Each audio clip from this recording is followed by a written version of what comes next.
এটা হলো আল্লাহর প্রতি তাজিম, শ্রদ্ধাবোধ, সম্মান। আল্লাহর আদেশগুলো যারা মানবে তারা আল্লাহকে সম্মান করলো, আল্লাহর নিষেধগুলো থেকে যারা বিরত থাকবে সে আল্লাহকে সম্মান করলো। তো এই যে দুইটা ভালো কাজের মানে কিছু নেক কাজ আর কিছু গুনাহের কাজ, হ্যাঁ, তো এই দুইটা চ্যাপ্টারের মধ্যে এটা বেশি গুরুত্বপূর্ণ। আপনি নেক কাজ হয়তো বেশি করতে পারেন না, সেটা যা আছে, কিন্তু নিষিদ্ধ কাজ থেকে তো অবশ্যই বাঁচতে হবে, নিষিদ্ধ কাজ থেকে অবশ্যই বাঁচতে হবে। এখানে এটা বলা যাবে না যে চেষ্টা করছিলাম বাঁচতে পারি নাই, না, এটা চলবে না। ভালো কাজের ক্ষেত্রে বলতে পারেন যে চেষ্টা করছিলাম কিন্তু রোজাটা রাখতে পারি নাই, চেষ্টা করছিলাম তাহাজ্জুদটা পড়তে পারি নাই, চেষ্টা করছিলাম দান করার ইচ্ছা করছিলাম কিন্তু হয় নাই, হ্যাঁ, কিন্তু চেষ্টা করছিলাম সিগারেট না খাইতে, হয় নাই, এটা হয়, এটা হয় না। চেষ্টা করছিলাম খুন না করার, পারলাম না, তো এরকম কি হয় নাকি? তো এই জন্য হাদিসে নিষিদ্ধ কার্যাবলী থেকে বিরত থাকার ক্ষেত্রে দৃঢ়তা, অর্থাৎ সাধ্যমতো এই কথাটা নাই। ওই যে রাসূলুল্লাহ সাল্লাল্লাহু আলাইহি ওয়াসাল্লামের প্রতি ঈমান বলতে যা বোঝায় তার একটা কথা আছে না, যে তিনি যা সংবাদ দিয়েছেন তা বিশ্বাস করা, যা তথ্য দিয়েছেন সেগুলোকে সত্য বলে মেনে নেওয়া, আর যা নিষেধ করেছে, যা আদেশ করেছেন তা বাস্তবায়ন করা, যা নিষেধ করেছেন, যা আদেশ করেছেন সাধ্যমতো তা বাস্তবায়ন করা, যথাসাধ্য বাস্তবায়ন করা। ওখানে যা নিষেধ করেছেন সেখানে যথাসাধ্য কথা নেই। তো যাই হোক, নিষিদ্ধ কার্যাবলীর ব্যাপারে আমরা বেশি সতর্কতা অবলম্বন করব, ঠিক আছে? আচ্ছা, চলুন আমরা কিছু নিষিদ্ধ বিষয় থেকে মানে জানি এই বিষয়গুলো সম্পর্কে, এবং এটা হাদিসের আলোকে। 1 নম্বর নিষিদ্ধ বিষয়, লোক দেখানোর জন্য নেক আমল করা, সৎ আমল করা বা ইবাদত করা, মানুষকে দেখানোর জন্য মারাত্মক নিষিদ্ধ কাজ, ঠিক আছে? নবী সাল্লাল্লাহু আলাইহি সাল্লাম বলেন, আল্লাহ তাআলা বলেন, আমি শিরককারীদের শিরক থেকে মুক্ত। যে ব্যক্তি কোনো আমল করে আমার সাথে অন্যকে শরীক করবে, হ্যাঁ, আমি তাকে এবং তার শিরকি আমলকে পরিত্যাগ করব। এই হাদিসটা আরবিটা বলতে পারবেন? কারণ মনে আছে? আনা আগনা শুরাকায়ে আনি শিরকি মান আমিলা আমালান আশরাকা ফীহি মাই গায়রি তারাকতু ওয়া শিরকা। সবাইকে এটা শিখে নিতে হবে, ছোট ছোট হাদিসগুলো, এগুলো সারা জীবনের মানহাজ, সারা জীবনের সিলেবাস, হ্যাঁ, এগুলো মনে রাখতে হবে আর কি। আচ্ছা, তো তাহলে এখানে আমরা কি জানলাম? যে লোক দেখানোর উদ্দেশ্যে কোনো নেক আমল করলে এটাকে শিরক বলে, এটাকে রিয়া বলে, হ্যাঁ, এটা হলো এক প্রকার শিরক, ঠিক আছে? কেউ যদি মানুষকে দেখাবার জন্য কোনো আমল করে, ইবাদত, সালাত, সিয়াম, যাকাত, দোয়া, হজ, উমরা, কোনো কিছু যদি করে, তাহলে আল্লাহ সুবহানাহু ওয়া তাআলা ওই আমলটা গ্রহণ করেন না, ঠিক আছে? ওটা পরিত্যাগ করেন। আচ্ছা, তার মানে এখানে যে বলা হচ্ছে যে শিরকি আমল করবে, আমি তাকে এবং তার শিরকি আমলকে পরিত্যাগ করব, তার সাথেও সম্পর্ক থাকবে না, এবং শিরকি আমল যেটা করবে সেটারও মানে গ্রহণযোগ্যতা থাকবে না, হ্যাঁ, সেটা এখানে বোঝানো হয়েছে। এটা হবে না যে আল্লাহর জন্য যেটুকু করছে আল্লাহ অন্তত ওটুকু গ্রহণ করবে, হ্যাঁ, আর যেটা অন্যের মানুষকে দেখানোর জন্য ওইটা বাদ, না, ওইটা না, পুরো আমলটাকেই আল্লাহ সুবহানাহু ওয়া তাআলা বর্জন করবে। একটা ইয়ে করছিলাম কি, আসলে ভুলে গেছি, দানের ক্ষেত্রে কিনা না সালাতের ক্ষেত্রে বলছে, মনে হয় সম্ভবত দানের ক্ষেত্রে যেটা, মানে আমি এরকম করছিলাম যে যেমন 100 টাকা দান করছে, ওটা সে আল্লাহর জন্যই করছে, মানে ওটা কাউকে দেখানোর জন্য, কিন্তু যখন লোক আসছে তখন সে পকেট থেকে আরো 200 টাকা দান করছে। তো বলছে যে 100 টাকা দান করছে ওটা আল্লাহর জন্য, ওটা সওয়াব লেখা হবে, কিন্তু যে 200 টাকা পরবর্তী দিয়ে করছে ওটা শিরক। কিন্তু সালাতের ক্ষেত্রে বলছে এটা, যে যদি 4 রাকাতে সালাত হয়, দেখা গেছে সে 2 রাকাত ঠিক মতো পড়লো, আর 2 রাকাত সে অন্যজনকে দেখানোর জন্য সে আর একটু ভালোভাবে পড়ছে, তো বলছে যে সালাতের ক্ষেত্রে মানে 4 রাকাতেই বাতিল। আর বলছে দানের ক্ষেত্রে ইয়া মানে 100 টাকা গ্রহণযোগ্য, 200 টাকা শিরকের পর্যায়ে, মানে আমি এরকম শুনছিলাম। এটা এটা এটা বাস্তব কথা। হ্যাঁ? এটা এর মধ্যে আছে, এবং আমাদের যে জুবাইলের যে আকিদা সিলেবাস সেটার লেভেল 3-তে আছে আর কি। হ্যাঁ, আমরা যেটা অনলাইনে করাই ওর মধ্যে এটা আছে। সেটা হলো যে একটা আমল যখন দেখা যাবে যে একটা আমলের এক অংশ আর এক অংশের উপর নির্ভরশীল না, আলাদা আলাদা, হ্যাঁ, তখন যেটাতে রিয়া ঢুকবে ওটা বাদ যাবে, অন্যটা বাদ যাবে না। যেমন একবার 100 টাকা দান করলো, আর একবার 200 টাকা দান করলো, তো 100 টাকার সময় এখলাস ছিল, 200 টাকার সময় এখলাস ছিল না, তাহলে পুরোটাই বাতিল হবে না। যেটাতে ছিল 200 টাকা এটা বাতিল হবে। হ্যাঁ, আর যেটা আমল 4 ওয়াক্ত বা 4 রাকাত সালাত, 2 রাকাত সালাত, প্রথম রাকাত খুব এখলাসের সাথে গেছে, কিন্তু পরের রাকাতে আর কুলাইতে পারেনি, রিয়া ঢুকে গেছে বা রিয়াকে স্থান দিয়েছে, তাহলে প্রথম রাকাত কবুল হবে কিনা? প্রথম রাকাতও কবুল হবে না।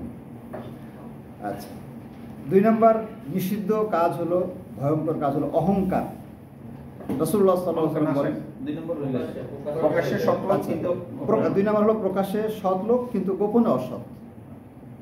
আচ্ছা, আমি কিছু রাসূল সাল্লাল্লাহু আলাইহি ওয়াসাল্লাম বলেন যে আমি কিছু লোক সম্পর্কে জানি, কিয়ামত দিবসে তারা তেহামা নামক অঞ্চলের শুভ্র পাহাড় সমপরিমাণ নেক আমল নিয়ে উপস্থিত হবে, কিন্তু আল্লাহ তা ধূলিকণার ন্যায় উড়িয়ে দিবেন। সাওবান রাদিয়াল্লাহু আনহু বলেন, হে আল্লাহ রাসূল, আমাদেরকে তাদের পরিচয় দিন যাতে আমরা তাদের অনুরূপ না হই, অথচ আমরা জানতেই পারবো না, মানে এমনটা যেন না ঘটে আর কি। তিনি বললেন, ওরা তোমাদেরই ভাই, তোমাদেরই সমগোত্রীয়, তোমরা যেমন রাতে ইবাদত করো তারাও সেরূপ করে, কিন্তু নির্জনের সুযোগ পেলেই আল্লাহর হারামকৃত কাজে লিপ্ত হয়। এটা এত ভয়ঙ্কর হাদিস কথা আর কি। মানে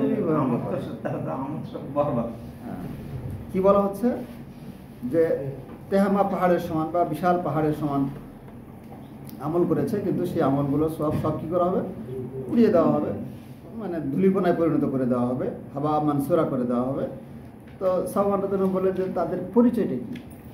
তখন রাসূল সাল্লাল্লাহু আলাইহি ওয়াসাল্লাম কি বললেন যে আসলে তাদের বাহ্যিক পরিচয় বোঝা যাবে না, ওরা ইবাদতে কোনো কমতি নাই, প্রথম কাতারে নামাজ পড়বে বা তাকবীরগুলোর সাথে নামাজ পড়বে, তাহাজ্জুদে নামাজে পড়বে, ইত্যাদি ইত্যাদি করবে, ঠিক আছে, কিন্তু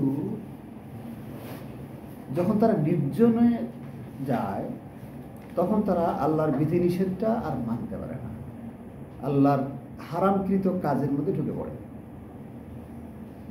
যে সমস্ত কাজ কাম আল্লাহ হারাম করেছেন, তো জনসম্মুখে যখন থাকে তখন ওগুলোতে ঢুকে না, একদম ফ্রেশ মানুষ, কিন্তু যখনই নির্জনে যায় তখন আর নিজেকে কন্ট্রোল করতে পারে না, কি করে? ওই হারাম কাজের মধ্যে ঢুকে পড়ে।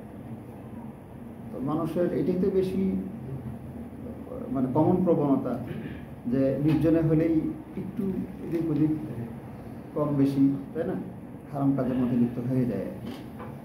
হ্যাঁ, তো এটা খুবই ভয়ঙ্কর হাদিস। এই হাদিসটা খুব বেশি পড়ার দরকার, এবং লিখে লিখে দেয়ালে ঝুলিয়ে রাখার দরকার বা পকেটে রাখার দরকার।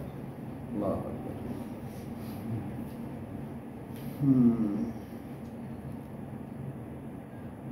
3 নম্বর হলো অহংকার করা। যার অন্তরে বিন্দু পরিমাণ অহংকার থাকবে সে জান্নাতে প্রবেশ করতে পারবে না। অহংকার হচ্ছে সত্যকে প্রত্যাখ্যান করা এবং মানুষকে তুচ্ছ ও হেয় প্রতিপন্ন করা। আল্লাহু আকবার।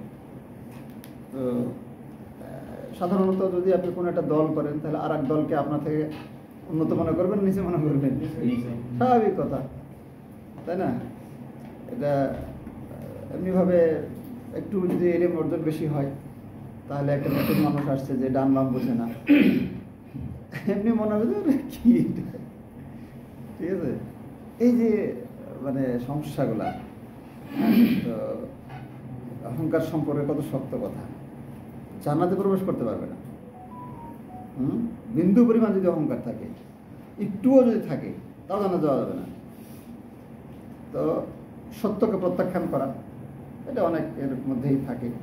হ্যাঁ, আর হলো মানুষকে হেয় প্রতিপন্ন করা, তুচ্ছতাচ্ছিল্য করা, ছোট মনে করা। আল্লাহ মাফ করুন। আচ্ছা, আরেকটা হলো কাপড় ঝুলিয়ে পরিধান করা, মানে পুরুষদের টাকার নিচে কাপড় পরিধান করা।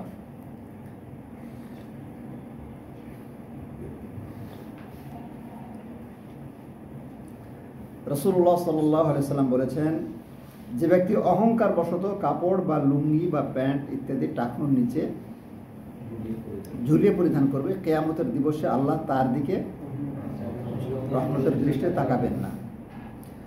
আচ্ছা, যদি অহংকার ছাড়া পড়ে তো তাকাবে না। ওই অংশ জাহান্নামে যাবে। দেখেন, অহংকার বশত কাপড় যদি ঝুলিয়ে পড়ে, এটার মানে এই না যে তাহলে অহংকার ছাড়া পরা যাবে, ব্যাপারটা তা না। ওই কাপড় টাকনার নিচে পরাটাই হলো অহংকার। টাকনার নিচে কাপড় পরাটাই কি অহংকার। ও বলুক, স্বীকার করুক আর না করুক, বলুক আর না, এটা হলো অহংকারের আলামত। আমার কথা বুঝছেন?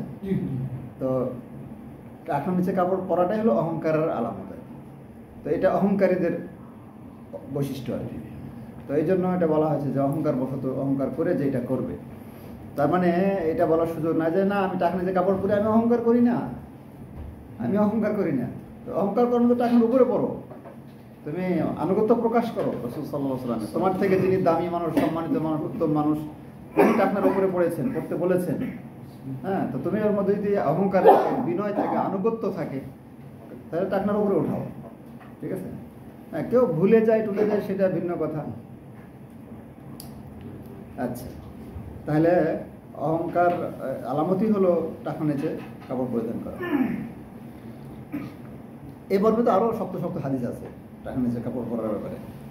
আল্লাহ তাকাবেন না, গুনাহ মাফ করবেন না, কথা বলবেন না, মাফ করবেন না, ইত্যাদি আর কি। তারপরে একটা হলো হিংসা করা। রাসূলুল্লাহ সাল্লাল্লাহু আলাইহি ওয়াসাল্লাম বলেন, সাবধান, তোমরা হিংসা করবে না, কেননা হিংসা পুণ্য ধ্বংস করে ফেলে, সবগুলোকে ধ্বংস করে ফেলে। যেমন আগুন কাঠ বা ঘাস জ্বালিয়ে ফেলে। আহা, কষ্ট করে নামাজ, রোজা, হজ, যাকাত কত কি করা হয়, হ্যাঁ, কিন্তু হিংসা অনেক সময় কাজ করে। সব জায়গায় না হলেও কোনো কোনো ব্যক্তির ক্ষেত্রে সে হিংসা করে। হিংসা তো হিংসাই, হিংসার নামক জিনিসটা তার আমল নামার মধ্যে পাওয়া গেলেই তো তার আমল নষ্ট হয়ে যাবে, সব আমলগুলো চুরি হয়ে যায় আমাদের এইভাবে আর কি। সুদ, রাসূলুল্লাহ সাল্লাল্লাহু আলাইহি সাল্লাম বলেন, রাসূলুল্লাহ সাল্লাল্লাহু আলাইহি সাল্লাম সুদ গ্রহীতা এবং সুদ দাতাকে লানত করেছেন, অভিশাপ করেছেন। মানে আল্লাহর রহমত যেন এরা না পায় আর কি, রহমত থেকে যেন বঞ্চিত থাকে, আল্লাহর মাগফিরাত থেকে যেন বঞ্চিত থাকে। জেনে শুনে 1 দিরহাম পরিমাণ সুদ গ্রহণ করার অপরাধ 36 জন নারীর সাথে ব্যভিচার করার চাইতে কঠিন। অথচ সুদটা আমাদের সমাজে মানে গায়ে লাগে না। একটা জেনা ধরা পড়লে এটা নিয়ে হইচই হয়, কিন্তু সুদের ব্যাপারে তো ইয়ে দেখে। যেমন আমি একজনের দিকে শুনলাম, মানে সুদ লই ব্যবসা করে, আমি বললাম যে আপনি যে সুদ লইলেন 3%, আমি তো ব্যবসা করি 8%, তো আমাদের এখানে তো সুদ হইতেছে না। মদ্যপান, যে ব্যক্তি বারবার মদ পান করে সে জাদুর প্রতি বিশ্বাস রাখে। বারবার যে মদ পানে অভ্যস্ত হয়ে যায়, সে জাদু বা শিরক করতে তার আর কোনো দ্বিধা থাকে না আর কি, সেটাতে বিশ্বাস চলে আসে। এবং যে আত্মীয়তার সম্পর্ক ছিন্ন করে সে জান্নাতে প্রবেশ করতে পারবে না। যে ব্যক্তি মদ্যপান করবে তার 40 দিনের নামাজ কবুল করা হবে না। মাঝখানে আত্মীয়তার কথা আসছে, এই সম্পর্কের কথা আরও আগে পরে আসবে আর কি। মানে আত্মীয়তার সম্পর্কটা এত শক্ত একটা বিষয় যে আরশের সাথে এটাকে ঝুলিয়ে রাখা হয়েছে, আত্মীয়তার সম্পর্কটাকে। এবং আল্লাহ বলছে যে তুমি কি খুশি যে তোমার সাথে যে সম্পর্ক রাখবে আমি তার সাথে সম্পর্ক রাখবো, আর তোমার সম্পর্ক যে বজায় রাখবে না তার সাথে আমার কোনো কানেকশন নেই। ঠিক আছে? তাহলে এই কথাটা ঝুলানো আছে, আর আমরা খুব নামাজ পড়তেছি, পড়তে পড়তে কপাল ফাটাই ফেলতেছি, কিন্তু আত্মীয়তার সম্পর্ক ছিন্ন করে রাখছি। তা ওখানে তো আমাদের আমল গেছে, আল্লাহর সাথে সম্পর্ক নাই। একটা হাদিসে আসছে যে মান কানা ইউমিনু বিল্লাহি ওয়াল ইয়াউমিল আখির ফালইয়াসিল রাহিমা, আল্লাহ এবং পরকালে যে বিশ্বাস করে সে যেন আত্মীয়তার সম্পর্ক বজায় রাখে। মানে আত্মীয়তার সম্পর্ক হলো আল্লাহর প্রতি ঈমানের বাস্তবতা, আল্লাহর প্রতি ঈমান আছে কি আছে না সেটা রেজাল্ট দিবে হলো আত্মীয়তার সম্পর্ক। আত্মীয়তার সম্পর্ক নাই, ঈমান দাবি করলেও তো হয় না।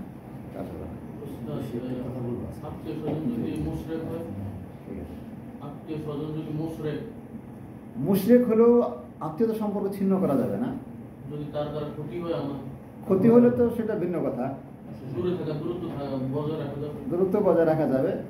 ঠিক আছে? যেমন ওই যে আসমা রাদিয়াল্লাহু আনহার মা আসছিল, তো উনি বসতে দেন নাই, বা উম্মু হাবিবা রাদিয়াল্লাহু আনহার বাবা আসছিল আবু সুফিয়ান মুশরিক অবস্থা, তো উনি বিছানা গুটাই নিয়েছেন, বসতে দেন নাই। তো রাসূলুল্লাহ সাল্লাল্লাহু আলাইহি ওয়াসাল্লাম কি বলছেন? বসতে দিতে বলছেন আর কি, তাই না? তারপরে আসমা রাদিয়াল্লাহু আনহাকে বলছেন তোমার মায়ের সাথে তুমি ভালো আচরণ করো। তো আত্মীয়তা সম্পর্কটা অন্য জিনিস। আসমা বিনতে আবু বকর, আসমা বিনতে আবু বকর, আয়েশা রাদিয়াল্লাহু আনহার মা আলাদা আর কি। মা দুইজনের মা আলাদা। জি, আচ্ছা। তো আত্মীয়তার সম্পর্ক, বাবা মা যদি কাফেরও হয় তারপরও ভালো ব্যবহার করতে হবে। তারা যদি আপনাকে শিরক করতে বলে, শিরক করো, বেটা শিরক কর, তাও মানে ছেলের অধিকার নাই খারাপ ব্যবহার করার। অসাহিবহুমা ফিদ দুনিয়া মা'রুফা, দুনিয়াতে ভালো ব্যবহার করতে হবে আর কি। তো যাই হোক, আত্মীয়তার সম্পর্ক অনেক বড় বিষয়। যে ব্যক্তি, আচ্ছা মদ পানের ব্যাপারে এখানে কথাটা আসলো, যে ব্যক্তি মদ পান করবে, অর্থাৎ একবার যদি মদ পান করে 40 দিনের নামাজ কবুল হবে না। বিড়ি সিগারেট হতে পারে, এর মধ্যে হতে পারে। আচ্ছা, মদ্যপান যে ব্যক্তি, আচ্ছা এটা হলো মিথ্যা। দুর্ভোগ সেই লোকের জন্য, রাসূলুল্লাহ সাল্লাল্লাহু আলাইহি ওয়াসাল্লাম বলছেন যে দুর্ভোগ সেই লোকের জন্য যে মানুষকে হাসানোর জন্য কথা বলে এবং মিথ্যা বলে। দুর্ভোগ তার জন্য, দুর্ভোগ তার জন্য। তার মানে হলো অনেক সময় যান বাঁচানোর জন্য মিথ্যা কথা বলা, সেটা কিন্তু আলাদা, কিন্তু মিথ্যা মানে হাসানোর জন্য মিথ্যা কথা বলা, হ্যাঁ, সেটা বড় দুর্ভোগ আর কি। মানে মিথ্যা থেকে বাঁচতে পারাটা এটা অনেক বড় উঁচু ইমানের প্রমাণ আর কি, হ্যাঁ, উঁচু স্তরের মুহসিনিনদের আলামত আর কি। আচ্ছা, রাসূলুল্লাহ সাল্লাল্লাহু আলাইহি ওয়াসাল্লাম কি বলছেন যে আনা যাইম বিবাইতিন ফি রাবাদিল জান্নাহ লিমান তারাকাল মিরাআ লিমান তারাকাল কাযিবা ওয়ালাউ কানা মাযিহান। আমি জান্নাতের মধ্যে একটা ঘর তৈরি করে দেওয়ার গ্যারান্টি দিচ্ছি, যে মিথ্যা কথা বর্জন করে, হাসানোর জন্য হলেও বলে না।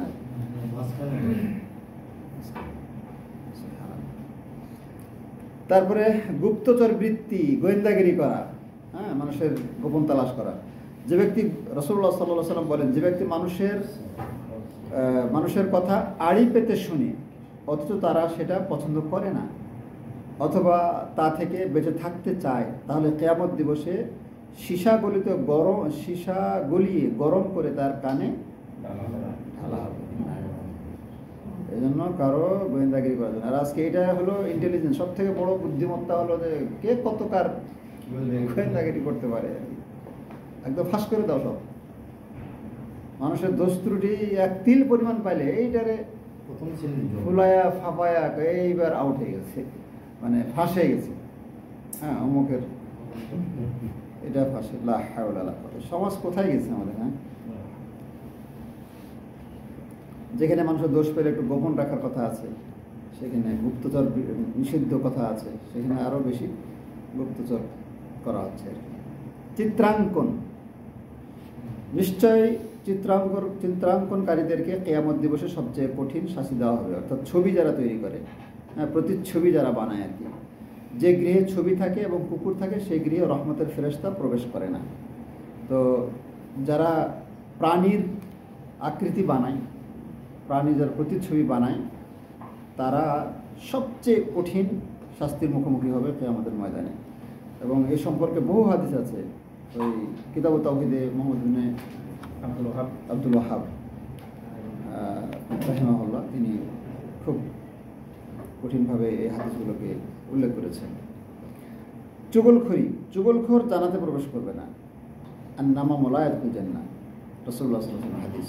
চুগলখড়ি হচ্ছে মানুষের মাঝে ঝগড়া বাঁধানোর জন্য একজনের কথা অন্যজনের কাছে লাগানো, ঠিক আছে, চুগলখড়ি। গীবত, তোমরা কি জানো গীবত কি? নবী সাল্লাল্লাহু আলাইহি ওয়াসাল্লাম বললেন আর কি। তো তারা বললেন যে আল্লাহ এবং তার রাসূল ভালো জানেন। তিনি বললেন, তোমার ভাইয়ের ব্যাপারে এমন কথা তার অসাক্ষাতে উল্লেখ করা যা সে অপছন্দ করে। তাকে প্রশ্ন করা হলো, আমি তার সম্পর্কে যা বলি সে যদি ওইরূপ হয়, মানে ওই দোষটা তার মধ্যে থাকে। তিনি বললেন, মানে কে বললেন? রাসূলুল্লাহ সাল্লাল্লাহু আলাইহি ওয়াসাল্লাম বললেন, তার মধ্যে ওই দোষ থাকলে তুমি তার গীবত করলে, মানে এটার নামই হলো গীবত। আর তা না থাকলে তুমি তাকে অপবাদ দিলে। গীবত আর চুগলখড়ি সব থেকে সহজ, ইজি, কিন্তু ভয়ানক গুনাহ, খুব ভয়ঙ্কর গুনাহ। এখানে তার অসাক্ষাতে বা সাক্ষাতেও তো বলা যাবে না, মানে অন্যজনের সামনে মানে একে একে হয়তো বা বলা যাইতে পারে। ওটা তো ওটা আলাদা, ওটা গীবতের মধ্যে পড়বে না, ওটা তার মান সম্মান রক্ষার ব্যাপারটা থাকবে, ওটাকে আর গীবত বলা হবে না। ওইটা হলো তখন হুমাজাল মাজার মধ্যে পড়তে পারে, মানহানি হইতে পারে ইত্যাদি। আচ্ছা, লানত বা অভিশাপ। নবী সাল্লাল্লাহু আলাইহি সাল্লাম বলেন, কোনো মুমিনকে লানত করা তাকে হত্যা করার সমতুল্য পাপ। ইয়া আল্লাহ, ঝড় বাতাসকে গালি দিও না। আচ্ছা, লানত পাওয়ার উপযুক্ত না হওয়ার পরও যদি কাউকে লানত দেয় তবে তা তার উপরেই বর্তাবে। কেউ যদি লানত উপযুক্ত না হয় আর তাকে যদি বলা হয় যে তোমার গলার গজব, আল্লাহ লানত করুক, তাহলে সে যদি উপযুক্ত না হয় তাহলে যে বলবে তার উপরেই ফিরে আসবে। এটা স্বামী স্ত্রীর গোপন বিষয়ে ফাঁস করা। কিয়ামত দিবসে আল্লাহর কাছে সর্বাধিক নিকৃষ্ট হচ্ছে সেই লোক যে নিজ স্ত্রীর সাথে সহবাসে লিপ্ত হয় অতঃপর তাদের গোপন কর্মের বিবরণ মানুষের কাছে প্রকাশ করে দেয়। সেই মুসলিমের হাদিস। অশ্লীলতা। কিয়ামত দিবসে আল্লাহর কাছে সবচেয়ে নিকৃষ্ট মানুষ সেই লোক যার অশ্লীলতা থেকে বাঁচার জন্য মানুষ তার থেকে দূরে থাকত। আদম সন্তানের অধিকাংশ গুনাহ জবানের কারণে হয়। মানে খারাপ লোক হলো কি, যে মানুষ ওর থেকে দূরে থাকে। কেমন দূরে থাকে? এমন বাজে লোক থাকলেই মান সম্মান নষ্ট করে, কষ্ট দেয়, গালি দেয়, কিছু একটা অপমান করে, হ্যাঁ, গোপন দোষ টেনে বের করে, হ্যাঁ। তো এই জন্য ওর অনিষ্টের ভয়ে দূরে থাকে। এই লোকটা হলো সবচেয়ে নিকৃষ্ট একটা মানুষ আর কি। আর মানুষের অধিকাংশ গুনাহ জবানের কারণে, জিহ্বার কারণে হয়। কোনো মুসলমানদেরকে কুফরে অবাদ দেয়া। নবী সাল্লাল্লাহু আলাইহি ওয়াসাল্লাম বলেন, কোনো মানুষ যদি মুসলিম ভাইকে বলে হে কাফের, তবে কথাটি দুজনের কোনো একজনের কাছে ফেরত আসবে। সে যদি ওইরূপ না হয় তবে তার কাছেই ফিরে আসবে। মানে যে কাফের যাকে বলা হলো সে যদি কাফের হয় তাহলে তো হলো, আর যদি না হয় তাহলে যে বলবে তার উপরে ফিরে আসবে, সেই এটার ভার বহন করবে। নিজের পিতাকে ছেড়ে অন্যকে পিতা ডাকা। যে ব্যক্তি জেনে শুনে নিজের পিতাকে ছেড়ে অন্যকে পিতা বলে দাবি করবে, পিতা বলে দাবি করবে, তার জন্য জান্নাত হারাম। সে নিজ পিতা থেকে বিমুখ হবে। যে নিজ পিতা থেকে, হ্যাঁ, যে নিজ পিতা থেকে বিমুখ হবে সে কুফরি করবে। নিজ পিতা থেকে মুখ ফিরিয়ে দিলে, হ্যাঁ, সে কি হবে? কুফরি করবে। এখন শ্বশুরকে আব্বু ডাকা যাবে? যাবে? তো এটা সম্মানের জন্য, এটা হলো দাবি করা না। তাহলে এখানে যেটা হলো বলা হচ্ছে, বোঝানো হচ্ছে সেটা হলো, ধরেন যে অনেক সময় হয় যে বাবা মানে গরিব মানুষ অথবা কৃষক এরকম আছে না, এখন চাচা বা এলাকার অমুক লোক নাম করা বা এরকম, হ্যাঁ, তার কথা বললে চাকরিটা হইতে পারে, তার কথা বললে হয়তো ভালো ফ্যাসিলিটি পাইতে পারি, তো খালাস অমুককে বাবার নাম বলে চালাই দিলাম আর কি। হ্যাঁ, এহতেরাম না, এটা হলো পরিচয় চেঞ্জ। হ্যাঁ, বা যেভাবে এইভাবে আর কি, ভোটার আইডি হোক, ভিসাতে হোক, পাসপোর্টে হোক, হ্যাঁ, এসব ক্ষেত্রে বাবার নাম পাল্টা গেল আর কি। সেটা এটা তো চিটারি বললাম আর কি। হ্যাঁ, চিটারি ছাড়াও যে মানুষ দত্তক নেয়, কিনে নেয় বাচ্চা, এই সর্বক্ষেত্রেই অরিজিনাল পিতার নামই ব্যবহার করতে হবে, এটা যদি জানা থাকে আর কি। তাছাড়া এই যে পালক পিতা বলে কোনো কথা নাই। অনেক ক্ষেত্রে সে সন্তান জানে না যে সে তার পিতা, কিন্তু যে তার দত্তক আছে সেই তো নামটা ব্যবহার করতে চায়। অনেক ক্ষেত্রে তারা গুনাহগার হবে, তো জানে না কি গুনাহ। কোনো মুসলমানকে ভয় দেখানো। সুবহানাল্লাহ, এই হাদিসটা মানুষ কখন পড়বে? দেশের মানুষ। কোনো মুসলমানকে অহেতুক ভয় দেখানো কোনো মুসলমানের জন্য হালাল নয়। মানে মারা কাটা এগুলো তো পরের কথা, ছিনতাই করা তো পরের কথা, ভয় দেখানো মানে অন্যায়ভাবে ভয় দেখানো জায়েজ নাই। যে ব্যক্তি কোনো মুসলমান ভাইকে লোহার অস্ত্র দিয়ে ভয় দেখাবে, ফেরেশতারা তাকে লানত করবে যতক্ষণ সে তা পরিত্যাগ না করে। শুধু ভয় দেখানো আর কি, ঠিক আছে? আচ্ছা, ইসলামী দেশে আশ্রয়প্রাপ্ত কাফেরকে হত্যা করা, এটাও একটা গুরুত্বপূর্ণ বিষয়। মানে কোনো মুসলিম দেশের নিয়মকানুন মেনে কাফেররা থাকে, তো সেখানে হ্যাঁ যখন তখন এরকম অমুসলিমদেরকে ইয়া করা, ডিস্টার্ব করা, মেরে ফেলা, হত্যা করা, এটা হলো চরম অপরাধ। যে ব্যক্তি, নবী সাল্লাল্লাহু আলাইহি ওয়াসাল্লাম বলেন, যে ব্যক্তি চুক্তিবদ্ধ কোনো কাফেরকে বিনা অধিকারে হত্যা করবে, বিনা অপরাধে হত্যা করবে, সে জান্নাতের সুঘ্রাণ পাবে না। আর জান্নাতের সুঘ্রাণ 100 বছরের রাস্তার দূরত্ব থেকে পাওয়া যাবে।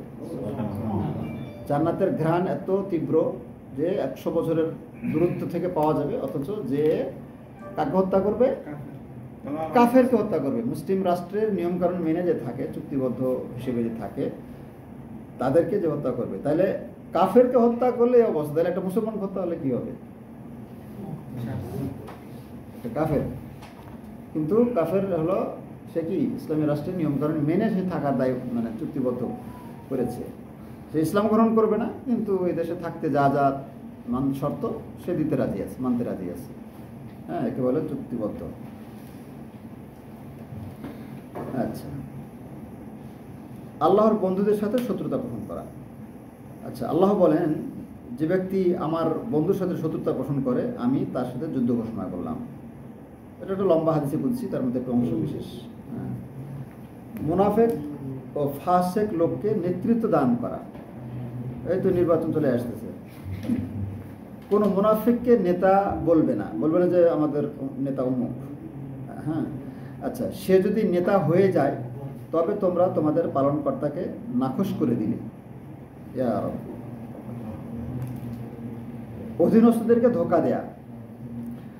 কোনো বান্দাকে যদি আল্লাহ শাসন ক্ষমতা দান করেন আর সে এমন অবস্থায় মৃত্যুবরণ করে যে অধীনস্থ প্রজা বা নাগরিকদেরকে ধোঁকা দিয়েছে, ধোঁকা দিয়ে পালিয়ে গেছে রাখতেছে নাকি, তবে আল্লাহ তার জন্য জান্নাতকে হারাম করে দেবে।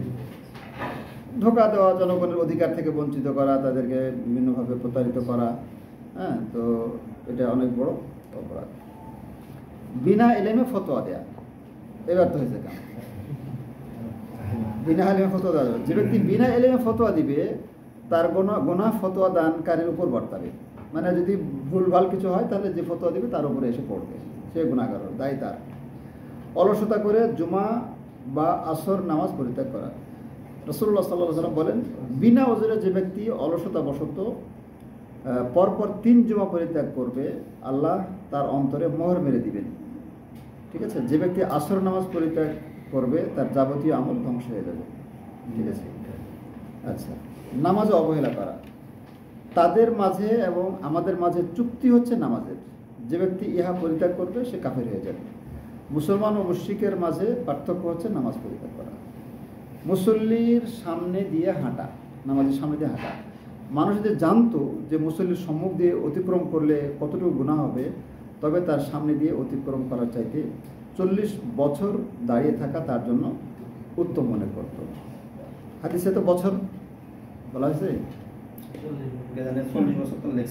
লেখছে বাংলায়, কিন্তু হাদিসে বছর উল্লেখ নাই, খালি 40 আছে আর কি।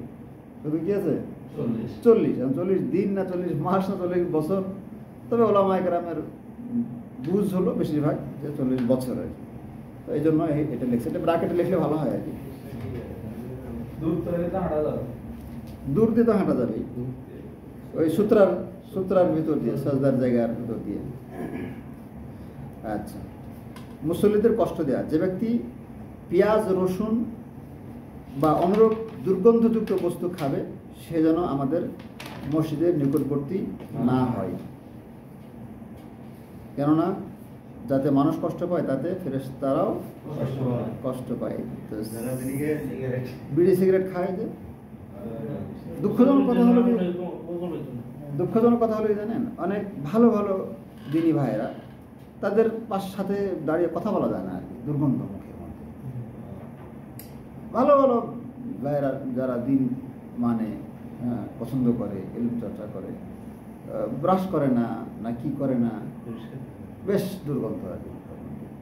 তো এটা ঠিক না, নিয়মিত ব্রাশ করতে হবে। আল্লাহ আপনাকে দিন দিয়েছেন, আলহামদুলিল্লাহ, এটা অনেক বড় একটা নিয়ামত। তো আপনার কাছে দুর্গন্ধ কেন থাকবে? ঠিক আছে, এই দুর্গন্ধ রাখা যাবে না। ঠিক আছে, সবাই সাবধান থাকবেন। বিশেষ করে সকাল সন্ধ্যা তো ব্রাশ করতেই হয় আর কি, সকাল রাত। আচ্ছা, মানুষের জমিন দাবিয়ে নেয়া মানে আইল যেটা চেপে নেয় আর কি। যে ব্যক্তি অন্যায়ভাবে মানুষের অর্ধ হাত পরিমাণ জমিন দাবিয়ে নিবে, নিজের করে নিবে, হ্যাঁ, আল্লাহ কিয়ামতের দিবসে সেখান থেকে 7 তবক পরিমাণ জমিন তার গলায় বেড়ি আকারে পরিয়ে দিবেন বা ঝুলিয়ে দিবেন। ঘোরো ওইটা নিয়ে, ঘোরো ওইটা নিয়ে তো জানাতে ঢুকতে পারবে না, ওই জাহান্নামে যেতে হবে আর কি। আল্লাহকে নাকশকারী কথা বলা, এই যে গীবতের যত কথা সব আল্লাহকে নাকশ করার কথা না, তারপর রিয়ার যত কথা, তারপরে চুগলখুরি যত কথা, তারপর ধোকার কথা, মিথ্যা যত কথা, সব তো আল্লাহকে নাকশকারী না। এরকম আরো অনেক যত আছে, অশ্লীল কথা বলা, হ্যাঁ, এই আর কি। তো নবী সাল্লাল্লাহু আলাইহি ওয়াসাল্লাম বলেন, নিশ্চয়ই বান্দা বেপরোয়া হয়ে বেখেয়ালে এমন কথা উচ্চারণ করে ফেলে আল্লাহ তাতে অসন্তুষ্ট হয়ে যান, তখন তাকে জাহান্নামের এমন গভীরে নিক্ষেপ করেন যার দূরত্ব 70 বছরের রাস্তা বরাবর। কয় বছর? এমনি আমরা 20 মিনিট চললাম, তাতে 22 কিলোমিটার আসলাম আর কি, কিলো 13 থেকে, ঠিক আছে, বা ধরলাম আধা ঘন্টা। তাহলে 70 বছর যদি গাড়িটা চলতো তাহলে কত যেত? সৌদি আরব পারে, আমেরিকা পারে, আর কি আছে, কিছু আসেনি, পৃথিবীটি পারে যেত, কয়েক সপ্তাহ দেওয়া যেত। তো তাহলে এত দূরত্ব যাবে, জাহান্নামের এত গভীরে আর কি যাবে। অপরাধ কি?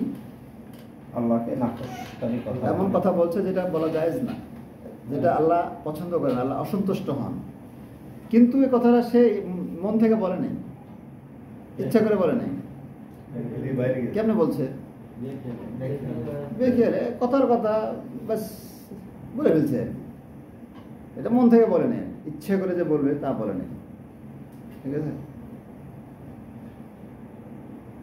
অনেক সময় বলে যে রাখো তোমার হাদিস, আসলে কিন্তু মন থেকে হাদিস মানে, হ্যাঁ, কিন্তু কোনো একটা কথা বলছে রাখো তোমার আল্লাহ, এরকম আরো অনেক কথা আছে না।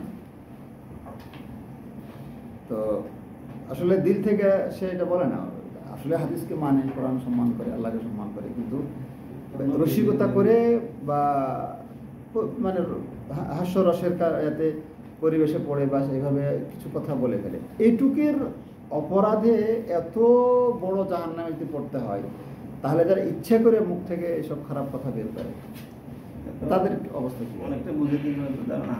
মানে আমার এখানে এক লোক আছে আর কি, আমি ওই একদিন গেছিল সেন্টারে, তো আমি জাস্ট ওই দিন কথা বললাম, আমি কি ভাই একদিন গেলেন, আপনি জানতাম মানে হে কি গরম, হে মিয়া কি যাইব, কি যা শিখাই এটি আমরা মানুষের শিখাই, আমাদের বাইরে মসজিদ মানুষ আমরা মানুষের শিখাই, তাই মনে যাচ্ছে এই মানের 6টার ওপর আমার একটু শিখা, আমি কেন শিখাই দিয়েছি তোমার, তুমি মানে কি গরম মানে আল্লাহু আকবার।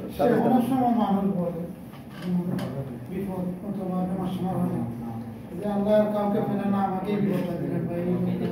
ভয়ঙ্কর ভয়ঙ্কর অবস্থা এটা। আল্লাহর প্রতি অকৃতজ্ঞতা, আল্লাহর প্রতি কুধারণা, হ্যাঁ, ধৈর্যের অভাব, ঠিক আছে, ভাগ্য সম্পর্কে একটা কথার মধ্যে অনেক কিছু জড়িত আছে। ভাগ্যের প্রতি তার ইয়া নাই, বিশ্বাসের নাই, হ্যাঁ, তাকদীর, আল্লাহর ফয়সালার উপরে সে সন্তুষ্ট না, অনেক বিষয়ের সাথে জড়িত এইসব কথাবার্তাগুলো। তাহলে আল্লাহ অসন্তুষ্ট হয় এমন কথা যেন, মানে একটা হাদিস আছে না সে বুখারীতে, যে কোনো এক বিয়ে অনুষ্ঠানে, সাহাবায়ে কেরামের কোন বিয়ের অনুষ্ঠানে এক ছোট ছোট বাচ্চারা সঙ্গীত গাইতেছিল আর কি, ছোট ছোট দব বাজিয়ে সঙ্গীত গাইতেছিল ছোট ছোট বাচ্চারা। তার মধ্যে এক সময় বলে ফেললো যে মানে বদরের যুদ্ধে যারা যুদ্ধ করেছিল মুসলিম সাহাবীরা, তাদের বীরত্ব গাথা কথা বলছিল, যে আমাদের এরকম বীর আছে, ওরকম বীর আছে, কাউকে পরোয়া করে না, আছে না এরকম। বলতে বলতে বলছে আমাদের মাঝে এমন নবী আছে যিনি আগামীকালকের কথা জানেন। এইটা নবী সাল্লাল্লাহু আলাইহি ওয়াসাল্লাম শুনছে না। শোনার পরে বলে যে দাঈ হাদিহি ওয়া কুলি বিল্লাযী কুনতি তাকুলিন, মানে এটা ছাড়ো, এটা বলিও না, এটা বলিও না, আগে যেগুলো বলছিল সেগুলো বলো।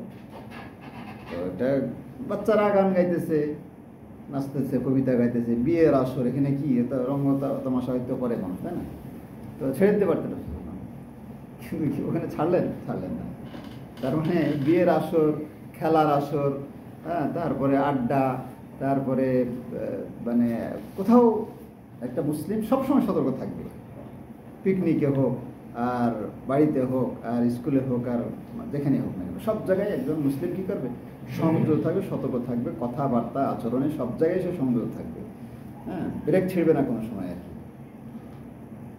আচ্ছা, আল্লাহর জিকির ব্যতীত অতিরিক্ত কথা বলা। আল্লাহর জিকির ব্যতীত অন্য কোনো বিষয়ে বেশি কথা বলো না, কেননা আল্লাহর জিকির ছাড়া অতিরিক্ত কথা বললে অন্তর কঠোর হয়ে যাবে। হাদিসটি সহিহ। তবে এ মর্মে অন্য একটা হাদিস আছে, ওই যে তিরমিজির একটা মানে খুবই তাৎপর্যপূর্ণ হাদিস, 6টা কাজের কথা যে বলা হলো, যে আমি কয়েকটা কথা বলবো, তোমরা কি গ্রহণ করবে। সবার আগে দাঁড়িয়েছে আবু হুরায়রা রাদিয়াল্লাহু আনহু। তখন নবী সাল্লাল্লাহু আলাইহি ওয়াসাল্লাম তার হাতটা ধরলেন, 6টা না 5টা কথা, তার মধ্যে শেষের কথাটা বললেন যে ওয়ালা তুকসিরুদ দাহিকা, বেশি হাসিও না, ফাইন্না কাসরাতুদ দাহকি তুমিতুল